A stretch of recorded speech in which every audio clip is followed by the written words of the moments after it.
네, 지금부터 여야를 연결해서요. 각 당의 현안 얘기를 나눠보도록 하겠습니다. 먼저 더불어민주당 원내대변인 맡고 있는 한준호 의원 만나보도록 하시죠. 안녕하세요. 네, 안녕하세요. 예, 늦었지만 원내대변인 선임되신 거 축하드립니다. 네, 고맙습니다. 네. 부동산 특위 어제 발표 있었잖아요. 그 얘기 좀 먼저 해보겠습니다. 정책 네. 수정안이 나왔는데 굉장히 진통이 많았던 것으로 알려졌고 결과적으로 이제 재산세는 감면이 됐는데 종부세나 양도세 여기에 대해서도 큰 관심이 있었지만 결론을 못 내렸다라고 이렇게 전해졌습니다. 부동산 특위의 어떤 어제 결과물들 어떻게 받아들여야 되겠습니까? 네, 우선은 진통을 겪었다라기보다 많은 의견들을 나눴다라고 저는 생각을 하고 있고요. 예. 그동안 부동산 특위 내에서도 여러 전문가들과 각 상임위 의원들 간에 심도 깊은 논의가 있었습니다. 어제 안 같은 경우에는 부동산 정책에 대해서 국민들 의견을 반영하기 위해서 민주당의 1차 안 정도로 좀 봐주셨으면 좋겠고요. 예.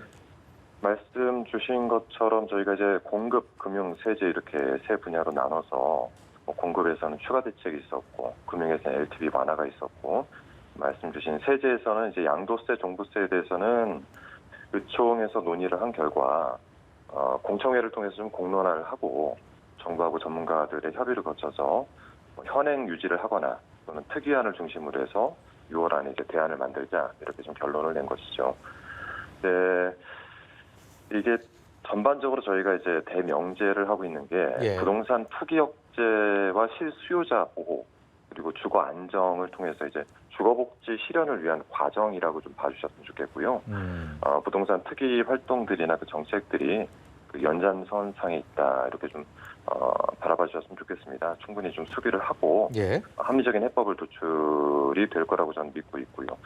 종부세 관련해서는 저희가 상위 2% 과세가 2009년 도입된 이래 현재까지 물가 상승이나 주택 상승분을 전혀 반영하지 못하고 있거든요. 네.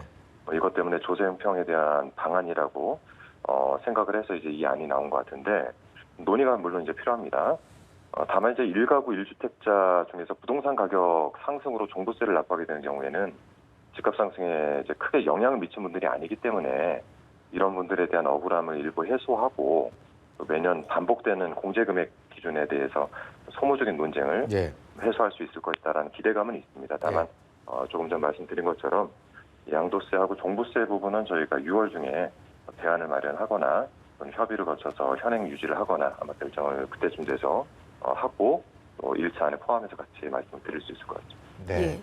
주택담보대출 비율 LTV에 대한 조정안도 나왔는데요. 기존 네. 10%포인트에서 20%포인트로 늘긴 좀 했지만 송영길 대표가 얘기했던 수치와는 확실히 좀 차이가 나는 것 같습니다. 집값이 좀 많이 오른 상황이잖아요. 여기서 10%포인트 상향이 과연 실효성이 있을지 이 부분도 의문이 나오더라고요. 일단 전제 조건에서 송영길 대표가 얘기했다는 수치가 LTV 90%를 이야기하시는 것 같은데요. 예. 이거는 이제 그 추정 기사들이었지 실제 LTV 90%를 저희 당이 이야기한 적이 없습니다. 이 부분은 하나 짚고 넘어가야 될 것 같고요. 수치를 명확하게 저희가 이야기한 적이 없기 때문에 부동산 특위 내에서 공식적 발표는 어제 했던 것이 첫 번째입니다. 그래서 그 기존 안에 나왔던 내용들은 대부분 이제 추정 기사라고 생각을 하시면 될 것 같고요. 근본적인 문제는 과거 7년 가까이 공공택지 같은 이제 주택 공급이 부족했기 때문에 일어난 겁니다. 지난 정부에서 이제 공공택지, 주택 공급 같은 것들이 원활하게 이루어졌다면 지금 같은 수요 부족이 없지 않았을까라는 생각을 하고 있고, 문재인 정부 들어서서 추진했던 3기 신도시 공급이나 이런 주택 공급들이 활발하게 벌어지고 또 입주 시기가 되면은 공급 부족 문제는 좀 해소가 될 거다라고 생각을 합니다. 네. 여기에 이제 정부 정책의 눈높이가 사실 15억, 20억 이런 자산가들의 부동산 정책에 맞춰져 있는 것이 아니고요. 말씀드렸듯이 무주택자, 1주택자, 그리고 청년과 서민들의 주거복지 실현에 있습니다. 이런 부분을 좀 고려해 볼 때 실효성이 없다라는 얘기에 공감하기가 좀 어렵고요.